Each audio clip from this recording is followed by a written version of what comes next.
유아진은 도진의 휴대폰을 다시 살펴봤습니다. 사고 당일의 통화 기록을 확인하던 중 음성 메시지 하나를 발견했죠. 발신 시각은 사고 불과 30분 전이었습니다. 도진의 떨리는 목소리가 흘러나왔습니다. 누나, 나 큰일 났어요. 아까 운전하다가 실수로 접촉사고를 냈는데 상대방이 쓰러져 있었어요. 피를 흘리고. 그런데 갑자기 검은 차들이 나타나서 이상한 사람들이에요. 내가 본 걸 없던 일로 하자고. 누나, 무서워요.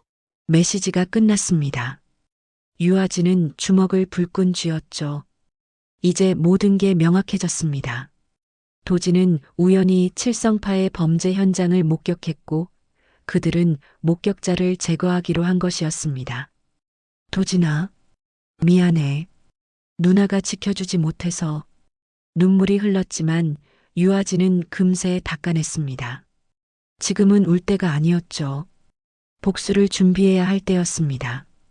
유아진은 옛 전우들에게 연락을 취하기 시작했습니다. 그리고 아버지에게 말했죠. 아버지, 이제 시작입니다.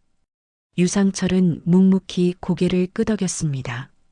그리고 자신의 방에서 무언가를 가져왔죠. 그것은 현역 시절 사용했던 전술 조끼와 장비들이었습니다. 청명한 가을 하늘 아래 서울의 한 조용한 주택가가 평화로운 오후를 맞이하고 있었습니다. 유아진은 거실 소파에 앉아 노트북으로 보안 시스템 설계도를 검토하고 있었죠.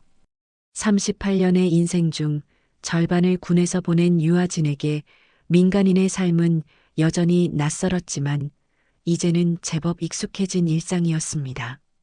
누나, 저 왔어요. 현관문이 열리며 활기찬 목소리가 집안을 가득 채웠습니다. 유도진이 땀에 젖은 도복 차림으로 들어섰죠. 24살의 청년은 여전히 소년 같은 미소를 짓고 있었습니다. 또 도복 그대로 들어왔네. 몇 번을 말해야 하니? 유아진의 잔소리에도 도진은 헤헤 웃으며 냉장고로 향했습니다. 형제라기보다는 모녀처럼 보일 만큼 나이 차이가 났지만 둘 사이의 정은 누구보다 깊었죠. 어머니가 일찍 돌아가신 후 유아진은 동생에게 누나이자 어머니 역할을 해왔습니다. 오늘 도장에 새로운 꼬마가 왔는데요. 완전 귀여워요. 품새 가르쳐 주는데 자꾸 넘어지면서도 울지도 않고. 도진은 물을 마시며 신나게 이야기를 늘어놓았습니다. 태권도장에서 아이들을 가르치는 일이 천직인 듯 즐거워했죠.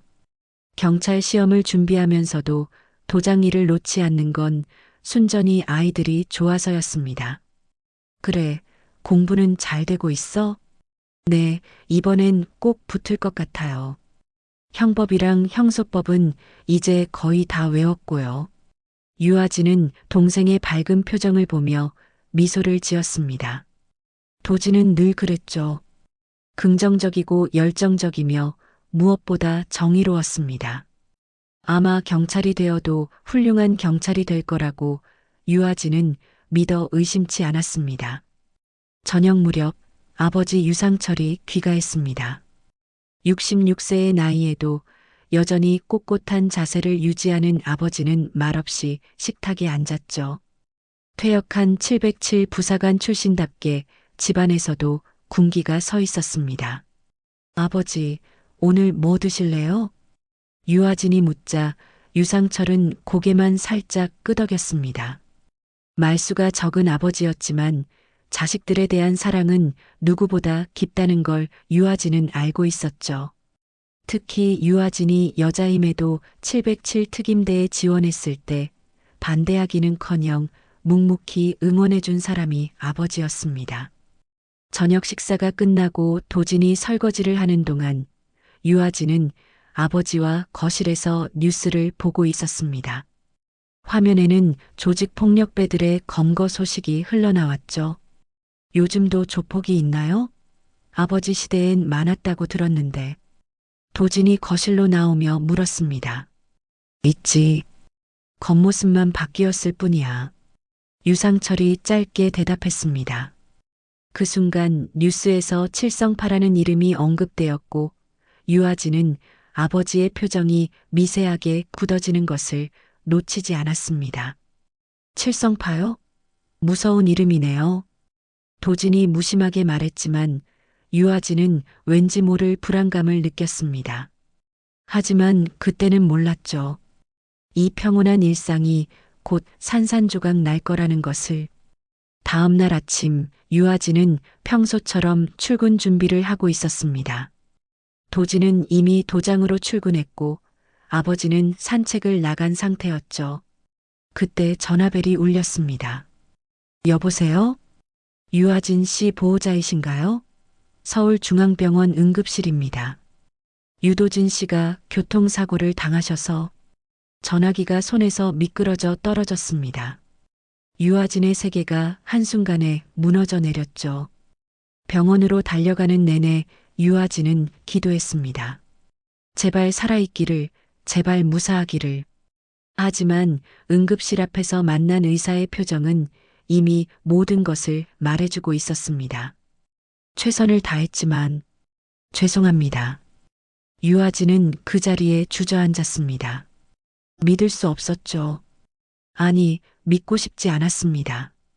몇 시간 전까지만 해도 밝게 웃으며 도장으로 향했던 동생이 차가운 시신이 되어 누워 있다니. 유상철이 병원에 도착했을 때 유아진은 여전히 동생의 손을 잡고 있었습니다. 아버지는 아무 말 없이 아들의 얼굴을 쓸어내렸죠. 그 거친 손이 미세하게 떨리고 있었습니다. 신호 위반 차량이 도진 씨 차량을 들이받았습니다. 가해 차량 운전자도 사망했고요. 경찰의 설명이 이어졌지만 유아진의 귀에는 아무것도 들리지 않았습니다. 그저 동생의 차가워진 손만 느껴질 뿐이었죠. 장례식장은 조문객들로 북적였습니다. 도진이 가르쳤던 아이들과 학부모들, 태권도장 관계자들, 그리고 유아진의 군 동기들까지 모두가 갑작스러운 죽음을 안타까워했죠. 하진아, 힘내. 백민규가 유아진의 어깨를 두드렸습니다. 군 동기이자 현직 형사인 백민규는 유아진의 상태를 걱정스럽게 바라봤죠. 고마워, 민규야. 유아진은 애써 담담한 표정을 지었습니다. 하지만 마음속에서는 무언가 이상한 느낌이 계속 맴돌았죠. 도진은 운전을 정말 조심스럽게 하는 편이었습니다. 게다가 사고 현장은 도진이 매일 다니던 익숙한 길이었고요. 3일장을 치르고 집으로 돌아온 유아진은 동생의 방 앞에 멈춰 섰습니다. 문을 열자 여전히 도진의 향기가 남아 있었죠. 책상 위에는 경찰 시험 교재들이 가지런히 놓여 있었고 벽에는 아이들과 찍은 사진들이 가득했습니다. 유아진은 도진의 휴대폰을 집어들었습니다. 경찰은 단순 교통사고라고 했지만 뭔가 놓친 게 있을지도 모른다는 생각이 들었죠. 그리고 그 예감은 곧 현실이 되었습니다. 도진의 휴대폰 화면에는 수십 개의 부재중 전화가 떠 있었습니다. 대부분은 도장 관계자나 친구들의 연락이었지만 유아진의 눈길을 끈 건 발신자, 표시 제한으로 온 전화들이었죠. 사고 전날부터 집중적으로 걸려온 것들이었습니다. 메시지함을 열자 더욱 이상한 내용들이 나타났습니다. 잘 생각해봐. 후회하지 마. 마지막 기회야. 같은 협박성 메시지들이 줄지어 있었죠. 그리고 반복적으로 등장하는 단어가 있었습니다. 바로 칠성파였습니다. 유아진은 즉시 경찰서로 향했습니다. 담당 형사는 귀찮다는 듯 서류를 뒤적이며 말했죠. 이미 다 조사했습니다. 블랙박스는 충격으로 손상됐고 주변 CCTV도 각도상 정확한 사고 순간은 안 잡혔어요. 목격자 진술로는 가해 차량이 신호를 위반했다는 게 확실하고요. 이 메시지들은 보셨나요? 우리 동생이 누군가에게 협박받고 있었어요. 아, 그거요?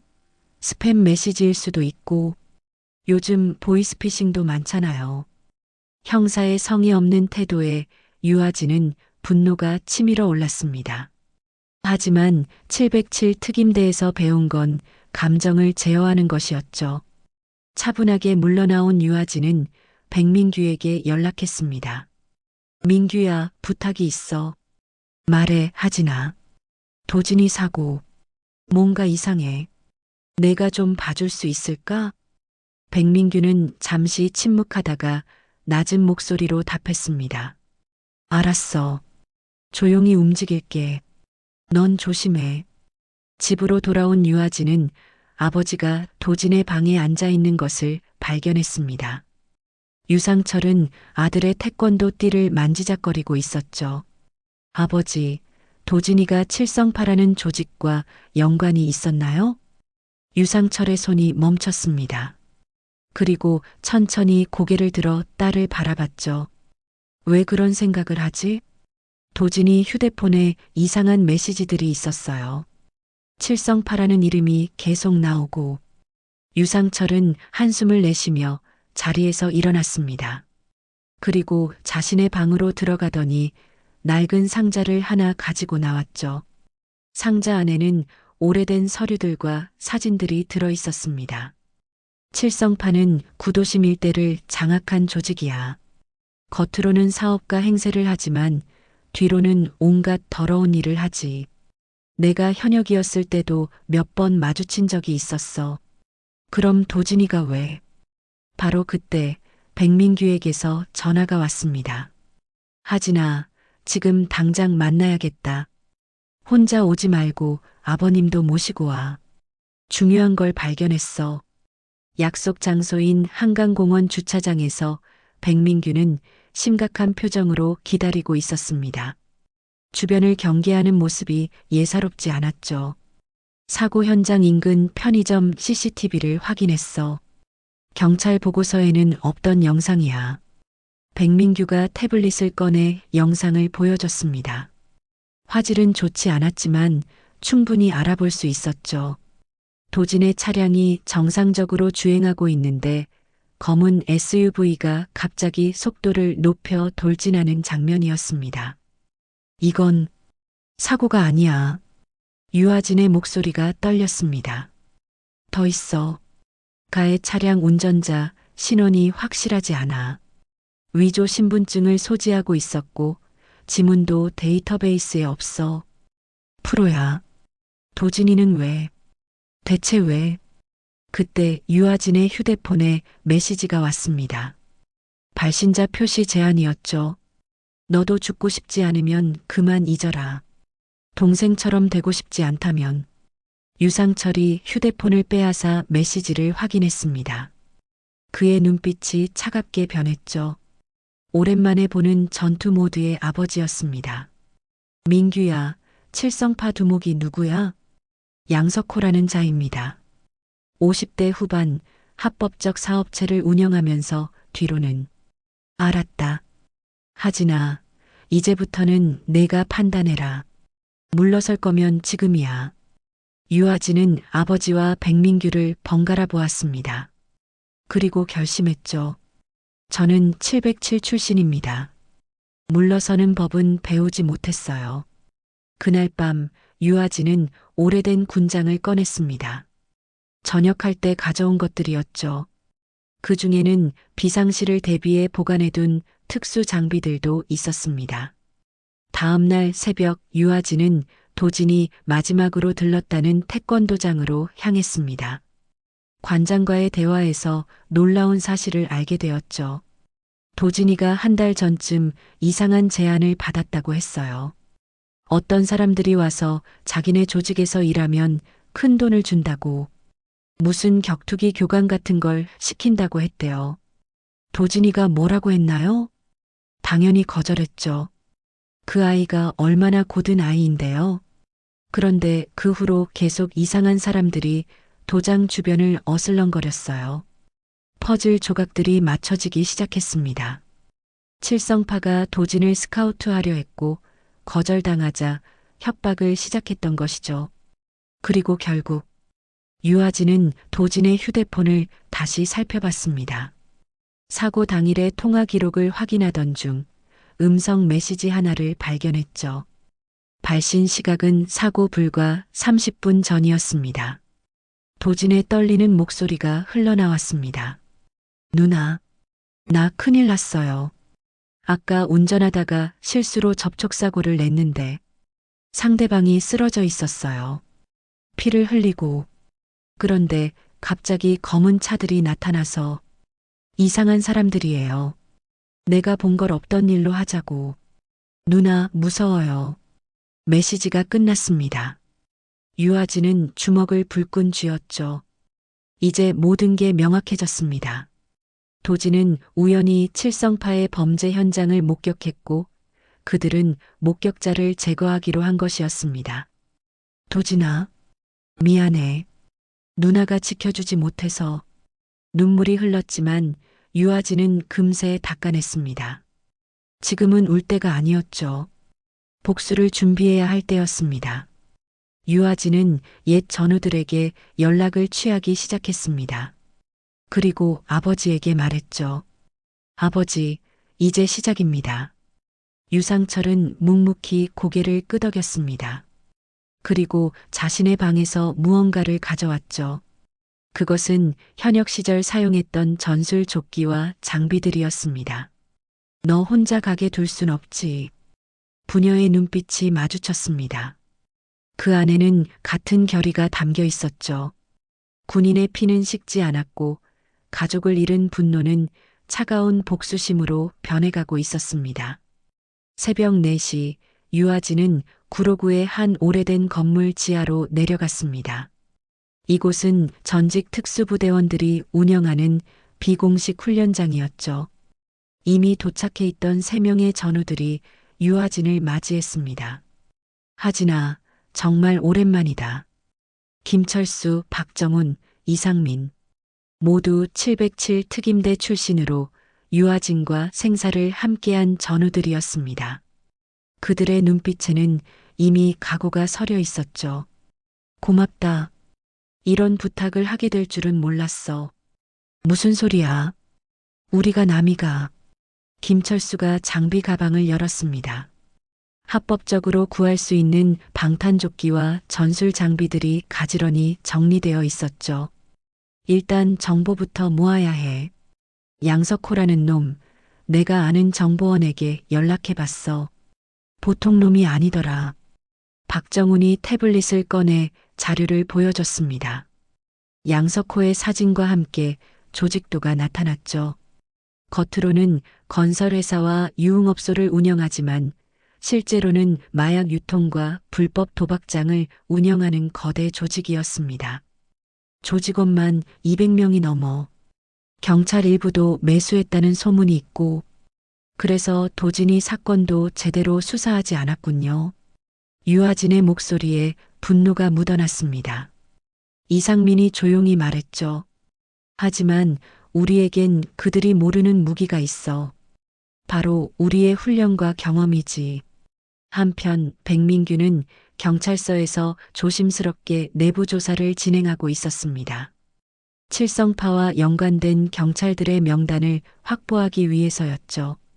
선배님, 최근에 칠성파 관련 사건들 처리가 좀 이상하지 않습니까? 야, 백 형사. 쓸데없는 데에 관심 갖지 말고 맡은 일이나 해. 선배 형사의 차가운 반응에 백민규는 확신했습니다. 이 사람도 연루되어 있다고. 더 조심스럽게 움직여야 했죠. 그날 오후 유아진은 아버지와 함께 도진이 사고를 당한 현장을 다시 찾았습니다. 경찰 조사가 끝난 후라 현장은 깨끗이 정리되어 있었지만 유아진의 훈련된 눈은 놓친 것들을 찾아냈죠. 여기 보세요. 타이어 자국이 2개가 아니라 3개예요. 유상철도 자국을 살펴보며 고개를 끄덕였습니다. 제3의 차량이 있었군. 아마 도진이를 특정 위치로 몰기 위한. 맞아요. 계획된 살인이었어요. 근처 상가를 돌며 탐문을 계속했습니다. 한 치킨집 사장이 중요한 정보를 제공했죠. 아, 그날 기억나요. 검은 차 세대가 무슨 작전하듯이 움직이더라고요. 이상해서 쳐다봤더니 한 놈이 절 노려보는데 무서워서 그냥 들어왔죠. 혹시 그 사람들 얼굴 기억나세요? 한 명은 기억나요. 목에 큰 문신이 있었거든요. 별 7개가 칠성파의 간부급이었습니다.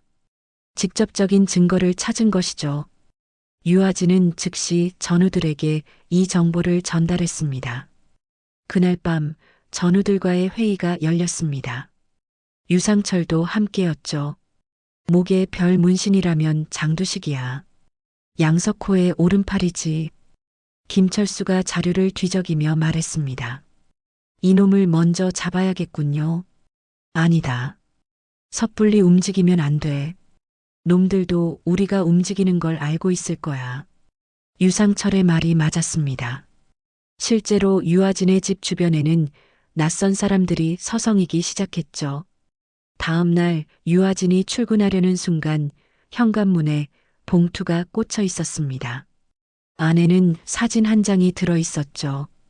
도진이 쓰러져 있는 사고 현장 사진이었습니다. 뒷면에는 메시지가 적혀 있었습니다. 그만둬. 아니면 이 사진이 내 사진이 될 거야. 유아진은 사진을 불태웠습니다. 두려움 따위는 없었죠. 오히려 놈들이 먼저 움직였다는 게 좋았습니다. 이제 시작이군. 백민규에게서 긴급 연락이 왔습니다. 하진아, 큰일이야. 칠성파가 너희 아버지 신상을 캐고 있어. 집에 혼자 계시면 안 돼. 유아진은 즉시 집으로 전화했지만 받지 않았습니다. 불안한 마음에 집으로 달려갔죠. 다행히 유상철은 무사했지만 집 앞에는 담배꽁초가 수십 개 버려져 있었습니다. 놈들이 왔다 갔어. 3명 정도. 아버지, 이제 여기 있으면 위험해요. 그럼 어디로 가자는 거냐? 유아진은 잠시 생각하다가 결심했습니다. 제가 아는 안전가옥이 있어요. 그리고 이제 우리도 공격을 시작해야 할 때예요. 그날 밤 유아진과 전우들은 칠성파의 하부 조직 사무실을 급습했습니다.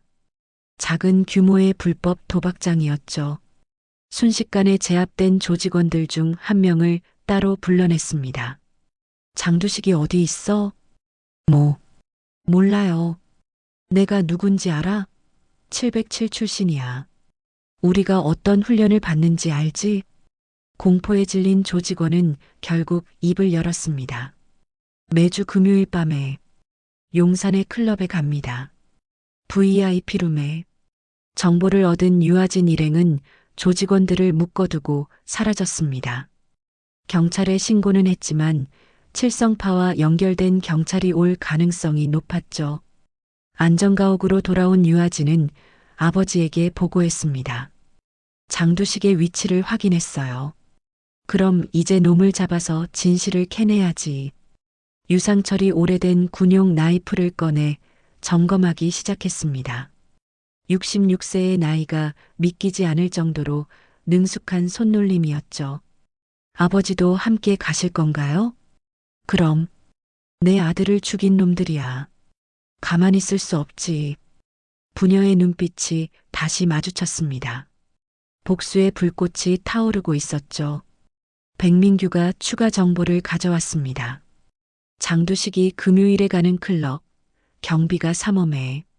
하지만 뒷문으로 나가는 비상구가 있어. 새벽 2시쯤 되면 경비가 느슨해지고. 좋아. 그때를 노리자. 작전이 짜여졌습니다. 금요일 밤 그들은 움직일 것이었죠. 도진의 죽음에 관련된 첫 번째 목표를 향해 유아진은 도진의 사진을 바라봤습니다. 해맑게 웃고 있는 동생의 모습이었죠. 조금만 기다려. 누나가 꼭 진실을 밝혀줄게. 전쟁이 시작되었습니다. 전직 특수부대원들과 조직폭력배의 전쟁. 그리고 그 중심에는 동생을 잃은 누나와 아들을 잃은 아버지가 있었습니다. 놈들은 아직 몰랐죠. 자신들이 건드린 것이 얼마나 무서운 존재인지를. 금요일 밤 11시 용산의 화려한 네온 사인이 어둠을 밝히고 있었습니다. 클럽 해븐은 겉으로는 고급 나이트클럽이었지만 실제로는 칠성파의 주요 거점 중 하나였죠. 유아진과 전우들은 건물 맞은편 옥상에서 감시를 시작했습니다. 표적 확인. 장두식이 들어갔어. 김철수가 망원경을 내려놓으며 말했습니다. 유아진은 전술조끼를 점검하며 시계를 확인했죠. 새벽 2시까지는 아직 시간이 남아 있었습니다. 민규가 보낸 정보 확인해봐. 내부 구조도랑 경비 배치. 박정훈이 태블릿으로 도면을 띄웠습니다. 백민규가 어렵게 구한 건물 도면이었죠. 비상구는 동쪽. 평소엔 잠겨 있지만 새벽 2시에 쓰레기를 버리러 열어둔다고 했어. 그때 유상철이 무언가를 발견했습니다. 저기 봐라. 검은 SUV 세대가 주차장에 있어. 유아진이 망원경으로 확인하니 정말이었습니다. 그중 한 대는 도진의 사고 현장 인근 편의점 CCTV에 찍혔던 차량과 같은 모델이었죠. 놈들이야. 틀림없어. 시간이 흘러 새벽 1시 50분, 작전 개시 시간이 다가왔습니다. 유아진 일행은 조용히 이동을 시작했죠. 예상대로 비상구 쪽 경비는 한 명뿐이었습니다. 이상민이 뒤에서 조용히 접근해 경비를 제압했습니다. 특수부대 출신답게 소리 하나 없이 순식간에 끝났죠. 클리어. 들어가자. 비상구로 진입한 일행은 복도를 따라 이동했습니다. 클럽 내부의 시끄러운 음악 소리가 그들의 발소리를 완벽하게 감춰줬죠. VIP룸은 3층에 있었습니다. 계단을 오르던 중 갑자기 문이 열리며 조직원 2명이 나왔습니다. 뭐야, 너희들. 말이 끝나기도 전에 유아진이 움직였습니다. 정확한 타격으로 한 명을 쓰러뜨리고 유상철이 다른 한 명을 제압했죠. 부녀의 호흡은 완벽했습니다. 시간이 없어. 서둘러야 해. VIP룸 앞에는 경호원 4명이 서 있었습니다. 정면 돌파는 위험했죠.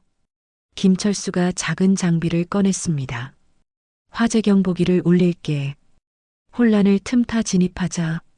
경보음이 울리자 클럽 전체가 술렁이기 시작했습니다. 경호원들이 잠시 당황한 사이 유아진 일행이 번개같이 움직였죠. 특수부대의 제압술 앞에 경호원들은 속수무책이었습니다. 문을 박차고 들어가자 장두식이 여자들과 술을 마시고 있었습니다. 목에 별 문신이 선명하게 보였죠. 뭐야? 너희가 누구? 유아진이 장두식의 멱살을 잡았습니다. 유도진을 기억해? 장두식의 얼굴이 순간 굳어졌습니다. 그 반응만으로도 충분했죠. 이놈이 관련되어 있다는 확신이 들었습니다. 몰라. 무슨 소리야? 한 달 전 교통사고로 위장해서 죽인 청년이야. 기억 안 나? 유상철이 나이프를 꺼내 장두식의 목에 갖다 댔습니다. 차가운 칼날에 장두식이 몸을 떨었죠. 자자, 진정해. 난 시킨 대로 했을 뿐이야. 누가 시켰어? 양석호 회장님이. 그 새끼가 우리 일을 봤다고. 살려두면 안 된다고. 유아진의 주먹이 날아갔습니다. 장두식의 코뼈가 부러지는 소리가 들렸죠. 무슨 일을 봤다는 거야? 피를 흘리며 장두식이 대답했습니다. 우리가 거래 중이었어. 큰 거래. 그런데 상대방이 배신을 해서 우리가 처리했는데 도진이가 그걸 봤다는 거지? 그래. 차로 치려다가 놈이 사람을 치고 우리가 처리하는 걸 다 봤어. 그래서 퍼즐이 완성되었습니다. 도진은 실수로 사고를 낸 후 칠성파의 살인 현장을 목격했고 그래서 제거당한 것이었죠. 증거는? 그날의 증거가 있어? 양 회장님이 다 가지고 있어. 블랙박스 원본이랑 현장 사진들. 바로 그때 밖에서 발소리가 들렸습니다. 많은 숫자였죠. 경찰이다. 나와. 하지만 들어온 것은 경찰이 아니었습니다. 칠성파 조직원 수십 명이 무기를 들고 들이닥쳤죠. 이런 함정이었나? 박정훈이 중얼거렸습니다.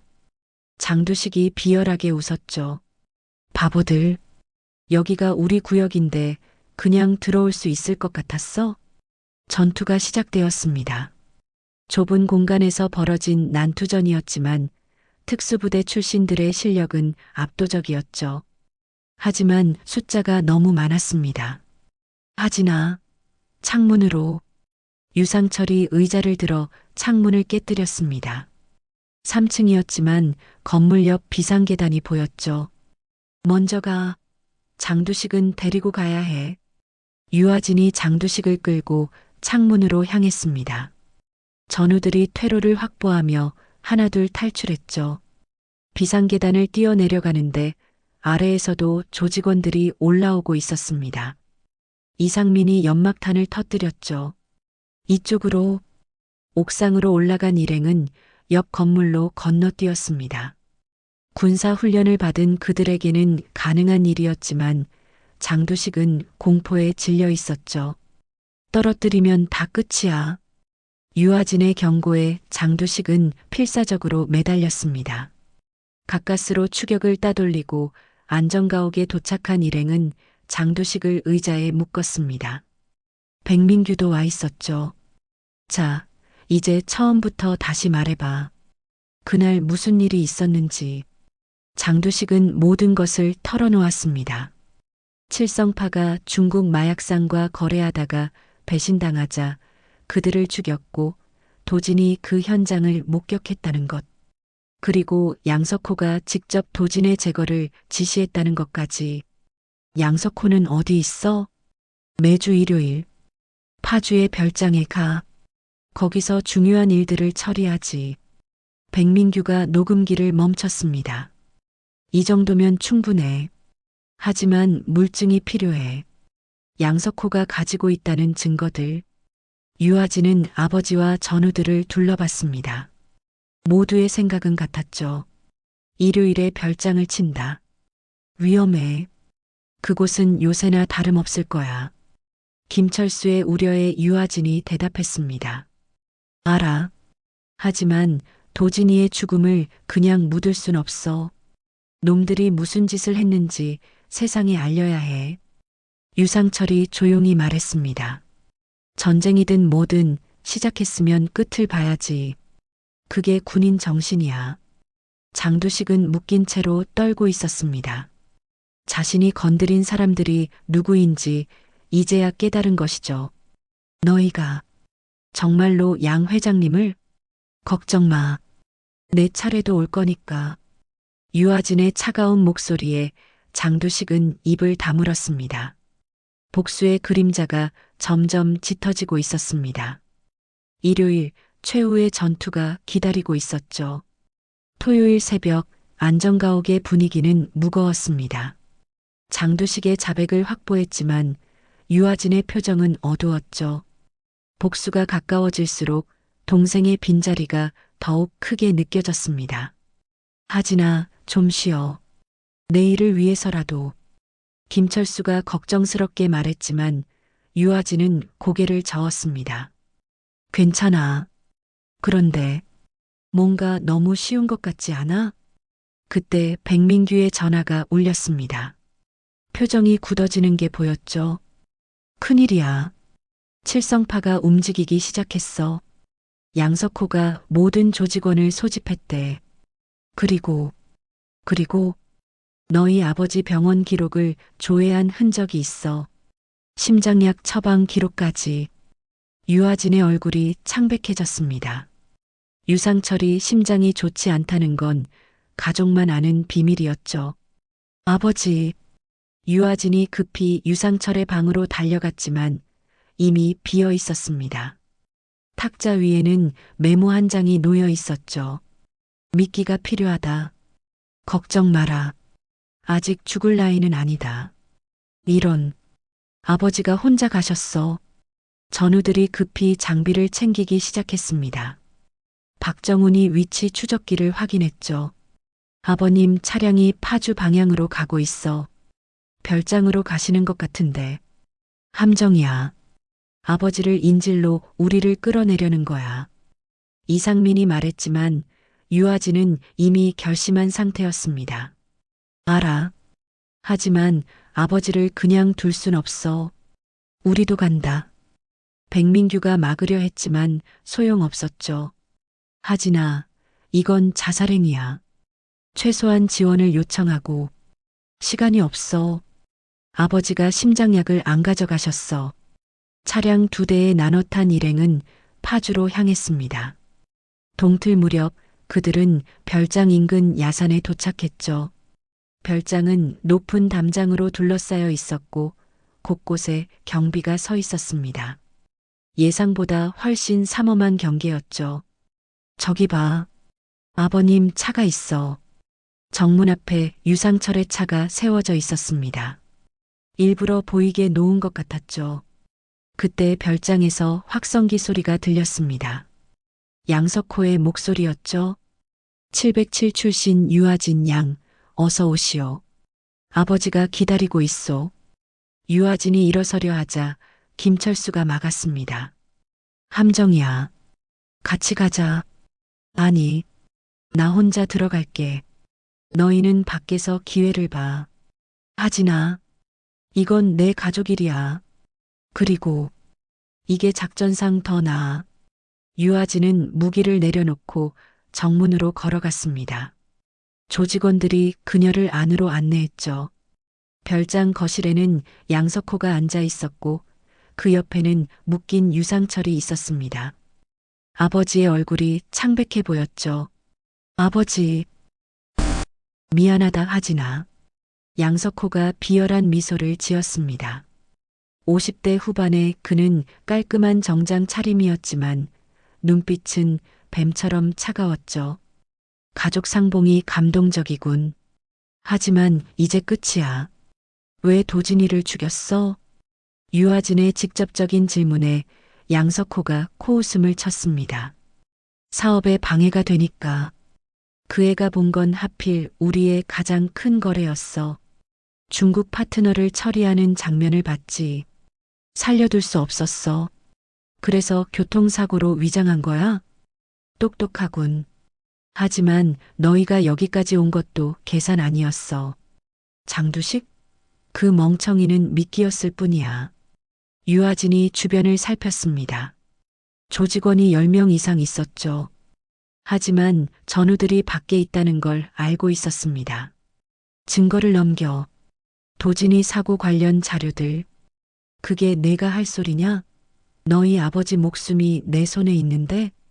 바로 그때 창문이 깨지며 연막탄이 터졌습니다. 전우들이 진입한 것이죠. 순식간에 거실은 아수라장이 되었습니다. 유아진은 혼란을 틈타 아버지에게 달려갔습니다. 하지만 양석호가 총을 꺼내 들었죠. 움직이지 마. 총구가 유상철을 향했습니다. 그 순간 유상철이 갑자기 일어났죠. 묶여있던 줄은 이미 풀려 있었습니다. 뭐? 양석호가 당황한 사이 유상철의 주먹이 날아왔습니다. 66세라고는 믿기지 않는 날렵한 동작이었죠. 707 출신을 우습게 봤구나. 총이 바닥에 떨어졌고 유아진이 재빨리 주워들었습니다. 전우들이 조직원들을 하나둘 제압하고 있었죠. 이럴 수가. 구석에 몰린 양석호가 비상벨을 눌렀습니다. 밖에서 추가 병력이 들어오기 시작했죠. 옥상으로. 김철수가 외쳤습니다. 일행은 계단을 뛰어 올랐죠. 양석호도 끌고 갔습니다. 옥상에서 치열한 총격전이 벌어졌습니다. 하지만 특수부대 출신들의 사격 실력은 조직원들과는 차원이 달랐죠. 포기해. 이미 끝났어. 유아진이 양석호의 팔을 비틀며 말했습니다. 끝? 아직 시작도 안 했어. 너희가 나를 잡아도 조직은 계속된다. 그리고 경찰? 다 내 편이야. 그때 헬기 소리가 들렸습니다. 경찰 헬기였죠. 하지만 양석호의 표정이 밝아졌습니다. 봐라. 내 사람들이 왔어. 하지만 헬기에서 내린 것은 특수부대였습니다. 백민규가 손을 흔들고 있었죠. 깨끗한 경찰도 있거든. 내가 불렀어. 양석호의 얼굴이 일그러졌습니다. 이럴 수가.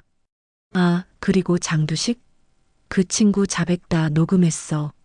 내가 직접 지시했다는 것도. 완전히 포위된 양석호가 갑자기 웃기 시작했습니다. 그래. 졌어. 하지만 너희 동생은 안 돌아와. 유아진의 주먹이 날아갔습니다. 양석호가 피를 뿜으며 쓰러졌죠. 도진이 이름을 더럽히지 마. 특수부대가 양석호와 조직원들을 연행하기 시작했습니다. 유상철이 딸의 어깨에 손을 얹었죠. 수고했다. 아버지도요. 그런데 언제 줄을 푸신 거예요? 처음부터 안 묶였어. 그 정도는 기본이지. 부녀가 오랜만에 미소를 지었습니다. 하지만 그것도 잠시. 유아진의 눈에는 다시 슬픔이 어렸죠. 전우들이 다가왔습니다. 모두 크고 작은 부상을 입었지만 무사했죠. 끝났어, 하진아. 아니야. 아직 하나 남았어. 유아진이 별장 안으로 다시 들어갔습니다. 양석호의 서재를 뒤지기 시작했죠. 그리고 금고 안에서 찾았습니다. 도진의 사고 현장 원본 영상과 자료들을. 이제야 진짜 끝이야. 하지만 마음의 상처는 쉽게 아물지 않을 것 같았습니다. 별장에서의 사건이 있은 지 사흘이 지났습니다. 언론은 연일 칠성파 조직 일망타진이라는 제목으로 대서특필하고 있었죠. 하지만 유아진은 아직 마음이 편하지 않았습니다. 양석호는 잡혔지만 조직의 잔당들이 여전히 남아 있었으니까요. 경찰청 특별수사팀 사무실에서 백민규가 유아진을 맞이했습니다. 양석호가 입을 열기 시작했어. 내가 찾은 증거들 덕분에 발뺌할 수가 없거든. 다른 조직원들은 하나둘 잡히고 있어. 그런데 문제가 있어. 양석호가 계속 변호사를 바꾸고 있거든. 누군가 뒤에서 도와주는 것 같아. 유아진의 눈빛이 날카로워졌습니다. 역시 아직 끝난 게 아니었죠. 집으로 돌아온 유아진은 아버지와 함께 도진의 유품을 정리하고 있었습니다. 그때 도진의 일기장에서 중요한 단서를 발견했죠. 아버지, 이것 좀 보세요. 일기에는 칠성파의 스카우트 제안을 받았을 때의 내용이 있었습니다. 특이한 점은 양석호 외에 또 다른 인물이 언급되어 있다는 것이었죠. 오늘도 그 아저씨가 왔다. 양석호라는 사람 밑에서 일하는 것 같은데 왠지 그 아저씨가 더 무서웠다. 눈빛이 뱀 같았다. 나중에 알아보니 전직 군인이라고 하던데. 전직 군인? 유상철의 표정이 굳어졌습니다. 설마 최원석? 아버지, 아는 사람이에요? 30년 전 특전사에 있던 장교야. 능력은 뛰어났지만 잔인하기로 유명했지. 민간인 폭행으로 불명예 제대했는데 유아진은 즉시 백민규에게 연락했습니다. 최원석이라는 인물 조사해줘. 전직 특전사 장교야. 1시간 후 백민규가 다시 전화했습니다. 찾았어. 보안회사 대표인데 양석호와 깊은 관계가 있어. 칠성파의 실질적인 무력을 담당했다는 첩보도 있고. 다음 날 유아진은 전우들과 모였습니다. 최원석이 아직 잡히지 않았어. 이자가 있는 한 우리도 안전하지 않아. 김철수가 자료를 보여줬습니다. 최원석의 보안회사 아이언실드. 겉으로는 경호업체지만 실제론 칠성파의 행동대였어. 그때 유아진의 휴대폰이 울렸습니다. 모르는 번호였죠. 유아진 소령님이신가요? 차갑고 날카로운 목소리였습니다. 최원석이군. 우리 한번 만나야겠습니다. 군인 대 군인으로. 좋아. 어디서? 내일 자정, 포천 훈련장. 혼자 오시죠. 전화가 끊겼습니다. 전우들이 걱정스럽게 유아진을 바라봤죠. 함정이야. 혼자 가면 안 돼. 아니야. 최원석은 양석호와 달라. 진짜 군인이야. 유상철이 딸을 바라봤습니다. 정말 혼자 갈 셈이냐? 네. 하지만 백업은 준비해 주세요. 자정, 유아진은 포천의 폐공장에 도착했습니다. 넓은 훈련장 중앙에 최원석이 서 있었죠. 어서 오십시오, 소령님. 이제 민간인이야. 최원석이 씁쓸하게 웃었습니다. 우리 둘 다 민간인이죠. 하지만 한때는 군인이었습니다. 그런 사람이 왜 조직폭력배와 손을 잡았어? 살기 위해서였죠. 불명예 제대 후 갈 곳이 없었어요. 그래서 무고한 사람들을 죽였어? 내 동생도? 최원석의 표정이 굳어졌습니다. 원하지 않았던 일이었소. 하지만 명령이었고, 군인은 민간인을 보호해야 해. 순간 최원석이 움직였습니다. 두 특수부대 출신의 격투가 시작되었죠. 실력은 막상막하였습니다. 역시 707이군요. 격투가 계속되던 중 조명이 켜지며 수십 명이 나타났습니다. 최원석의 부하들이었죠. 비겁하군. 하지만 그때 섬광탄이 터졌습니다. 유아진의 전우들이 진입한 것이죠. 미안하지나. 그냥 둘 수 없었어. 순식간에 상황이 역전되었습니다. 포위된 최원석이 수류탄을 꺼냈죠. 다 같이 죽자. 유상철이 나타나 최원석의 손목을 쳤습니다. 수류탄이 멀리 굴러가 안전하게 폭발했죠. 최원석이 무릎을 꿇었습니다. 죽여라. 군인답게. 아니야. 법의 심판을 받아야 해. 경찰이 도착해 최원석과 부하들을 연행했습니다. 이제 정말 끝이었죠. 집으로 돌아오는 차 안에서 유아진은 도진의 사진을 바라봤습니다. 이제 편히 쉬어, 도진아. 하지만 동생이 없는 세상은 여전히 공허했습니다. 복수는 끝났지만 상실의 아픔은 계속될 것 같았죠. 최원석이 체포된 지 일주일이 지났습니다. 검찰은 칠성파 사건을 총정리하며 대대적인 기소를 준비하고 있었죠. 하지만 유아진은 여전히 불안했습니다. 무언가 놓친 것이 있다는 느낌이 들었으니까요. 백민규가 찾아왔을 때 그의 표정은 심각했습니다. 하진아, 이상한 게 있어. 최원석이 계속 면회를 요청하고 있거든. 너한테만. 나한테? 그래. 뭔가 할 말이 있다는데. 함정일 수도 있어. 유아진은 잠시 고민하다가 결심했습니다. 진실을 완전히 밝히려면 최원석을 만나야 했죠. 구치소 면회실에서 만난 최원석은 많이 초췌해 보였습니다. 하지만 눈빛만은 여전히 날카로웠죠. 왜 불렀어? 소령님께 마지막으로 전해야 할 게 있어서요.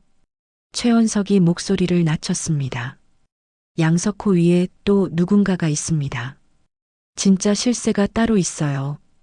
유아진의 눈빛이 변했습니다. 누구야? 정확히는 몰라요. 하지만 회장님이라고만 불렸죠. 정계와 재계에 막강한 영향력을 가진 인물이라고. 왜 이제 와서 말하는 거야? 최원석이 쓴웃음을 지었습니다. 저도 버림받았으니까요. 제 변호사가 갑자기 사임했어요. 누군가 압력을 넣은 거죠. 저와 양석호를 꼬리 자르기 하려는 겁니다. 면회를 마치고 나온 유아진은 즉시 아버지와 전우들을 소집했습니다. 더 큰 배우가 있어. 이대로 끝낼 순 없어. 유상철이 깊은 한숨을 쉬었습니다. 얼마나 더 올라가야 하는 거냐? 그때 김철수가 중요한 정보를 가져왔습니다. 칠성파의 자금 흐름을 추적했는데 이상한 점을 발견했어. 정기적으로 거액이 해외로 송금됐는데 최종 수령인이 국내 대기업과 연결되어 있어. 어느 기업? 한성그룹이야.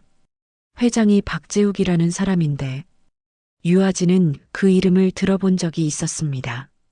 언론에 자주 등장하는 재계 거물이었죠. 백민규가 추가 조사 결과를 가져왔습니다. 박재욱 겉으로는 깨끗해 보이지만 과거가 수상해. 젊었을 때 조폭과 연루됐다가 갑자기 사업가로 변신했거든. 전형적인 정경유착이군. 퍼즐이 맞춰지기 시작했습니다. 박재욱이 칠성파를 뒤에서 조종하며 더러운 일을 시키고 그 대가로 사업상 이익을 제공했던 것이죠. 유아진은 결심했습니다. 증거를 찾아야 해. 박재욱과 칠성파의 연결고리를. 하지만 그때 예상치 못한 일이 벌어졌습니다. 한성그룹에서 보낸 사람들이 유아진의 집을 찾아온 것이죠. 유아진 씨, 박재욱 회장님이 만나고 싶어 하십니다. 무슨 용건인데요? 가시면 아실 겁니다. 거절하시면 후회하실 거예요. 협박이 섞인 초대였습니다. 유아진은 전우들과 상의 후 만나기로 했죠. 물론 철저한 대비를 하고서.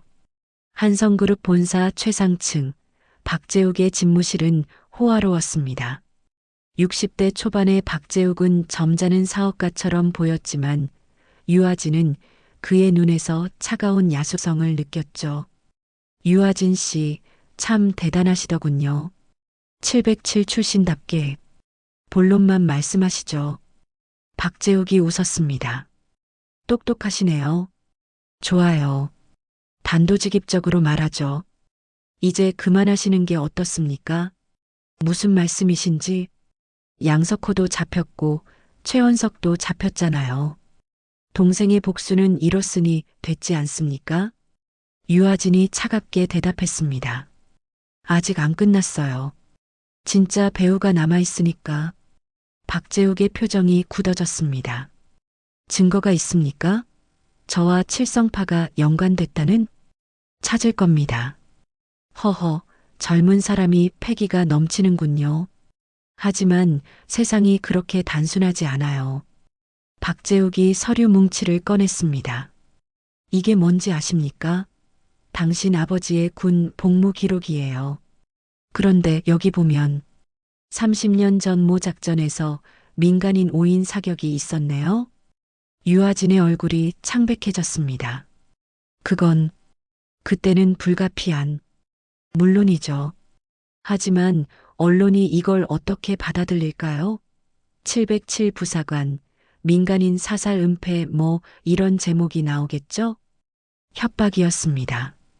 유아진은 주먹을 불끈 쥐었죠. 비겁하군요. 비즈니스예요. 서로 좋게 끝냅시다. 당신도 아버지도 조용히 사시고. 아, 그리고 박재욱이 수표를 꺼냈습니다. 동생 장례 비용과 위로금이라고 생각하시고. 그 순간 유아진이 책상을 내리쳤습니다. 감히 도진이를 돈으로 사려고. 경호원들이 달려들었지만 유아진은 이미 밖으로 나가고 있었습니다. 후회할 겁니다. 유아진 씨. 박재욱의 외침이 등 뒤에서 들렸습니다. 집으로 돌아온 유아진은 아버지에게 모든 것을 털어놨습니다. 유상철은 담담하게 들었죠. 그 일은 내 평생의 상처다. 하지만 그걸로 협박하다니.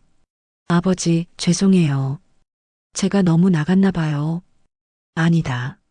내가 옳다. 악은 끝까지 밝혀야 해. 그날 밤 전우들이 모두 모였습니다. 그리고 놀라운 소식을 가져왔죠. 최원석이 옥중에서 자백서를 썼어. 박재욱과의 관계를 모두 털어놨대. 박정훈이 문서를 보여줬습니다. 게다가 양석호의 비서가 검찰에 자수했어. 박재욱의 지시를 녹음한 파일을 가지고. 판도가 뒤집히고 있었습니다. 다음 날 아침 언론은 대서특필했습니다. 한성그룹 박재욱 회장, 조직폭력 연루 의혹. 검찰이 한성그룹을 압수수색하기 시작했죠. 유아진은 도진의 무덤 앞에 섰습니다. 도진아, 이제 정말 끝이 보여. 너를 죽게 한 모든 놈들이 심판받을 거야. 하지만 박재욱은 쉽게 무너지지 않을 것 같았습니다. 최후의 발악이 기다리고 있었죠. 검찰의 압수수색이 시작된 지 사흘째, 박재욱은 여전히 버티고 있었습니다. 비싼 변호사들을 동원해 증거인멸을 시도했지만 이미 너무 많은 것들이 드러난 상태였죠. 그러던 중 유아진에게 뜻밖의 연락이 왔습니다. 유아진 씨? 저는 박재욱 회장의 비서 김영수입니다. 꼭 드릴 말씀이 있어서. 유아진은 조심스럽게 만남에 응했습니다. 카페에서 만난 김영수는 초췌한 얼굴로 봉투를 내밀었죠. 이걸 보시면 왜 제가 연락드렸는지 아실 겁니다. 봉투 안에는 USB와 함께 여러 문서가 들어 있었습니다. 유아진이 내용을 확인하자 눈이 커졌죠. 박재욱이 직접 도진의 제거를 지시한 음성 파일과 칠성 파일, 지급한 자금 내역이 고스란히 담겨 있었습니다. 왜 이걸 저에게? 김영수가 한숨을 쉬었습니다. 양심이 아직 남아 있었나 봅니다. 그리고 제 아들도 유도진 씨와 같은 나이거든요. 부모 마음으로 견딜 수가 없었습니다. 유아진은 즉시 백민규에게 증거를 전달했습니다. 이제 박재욱을 확실히 무너뜨릴 수 있는 결정적 증거를 확보한 것이죠. 그날 밤 박재욱은 궁지에 몰렸습니다. 도피를 시도했지만 공항에서 체포되었죠. 언론 앞에 선 박재욱은 끝까지 혐의를 부인했습니다. 이것은 모함입니다. 저는 합법적인 사업가일 뿐입니다. 하지만 증거는 너무나 명백했습니다. 구속영장이 발부되었고 박재욱은 결국 구치소로 향했죠. 재판이 시작되었습니다. 법정은 매일 기자들과 방청객들로 가득했죠. 유아진과 유상철도 매일 법정에 출석했습니다. 도진의 억울한 죽음이 밝혀지는 순간을 지켜보기 위해서였죠. 검사가 결정적인 증거를 제시했습니다. 피고인 박재욱은 2024년 10월 15일 양석호에게 직접 전화하여 유도진이라는 목격자를 처리하라고 지시했습니다. 여기 그 음성 파일이 있습니다. 법정에 박재욱의 차가운 목소리가 울려 퍼졌습니다. 목격자는 살려둘 수 없어. 깨끗하게 처리해. 교통사고로 위장하든 뭐라든. 방청석에서 탄식이 흘러나왔습니다. 유아진은 아버지의 떨리는 손을 꼭 잡았죠.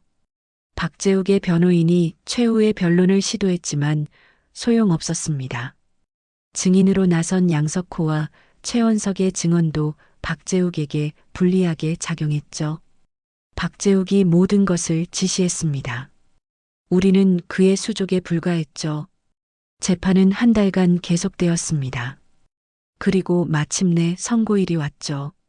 피고인 박재욱을 살인교사 및 범죄단체 조직 혐의로 무기징역에 처한다. 법정이 술렁였습니다.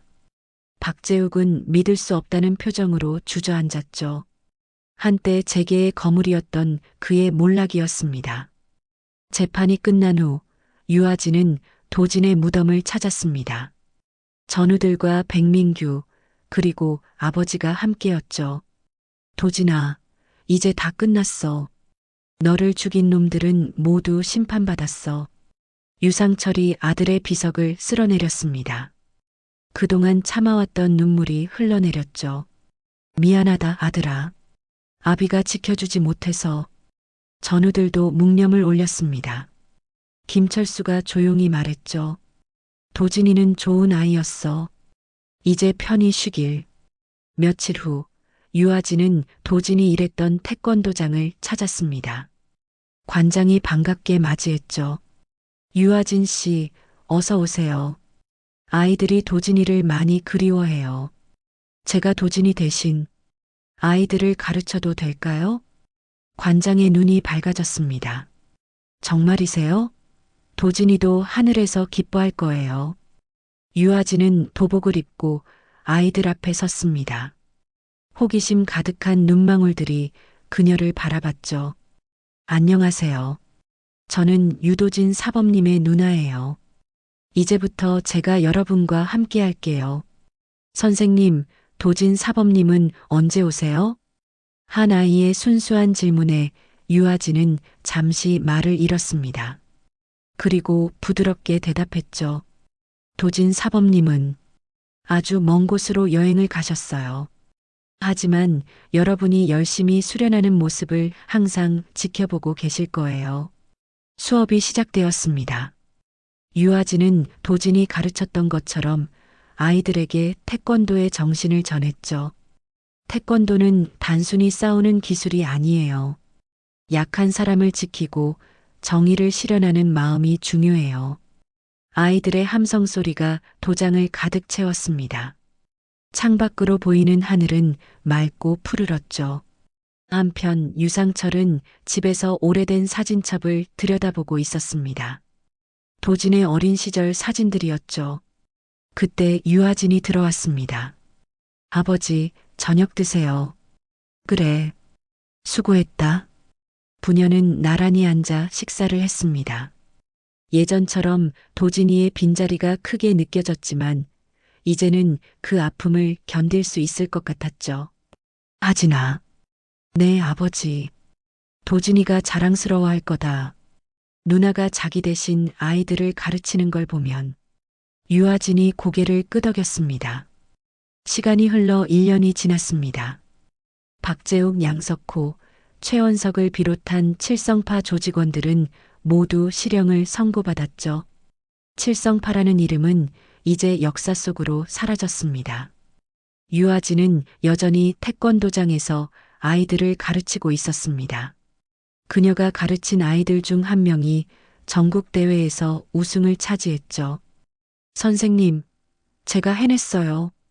잘했어. 도진 사범님도 분명 기뻐하실 거야. 도진의 기일, 유아진과 유상철, 그리고 전우들은 다시 무덤을 찾았습니다. 이번에는 태권도장 아이들도 함께였죠. 아이들이 도진의 무덤 앞에서 품새를 선보였습니다. 하늘을 향해 주먹을 뻗는 아이들의 모습이 눈부셨죠. 도진 사범님, 저희가 열심히 연습했어요. 바람이 불어 나뭇잎이 흔들렸습니다. 마치 도진이 대답하는 것 같았죠. 유아진은 하늘을 올려다봤습니다.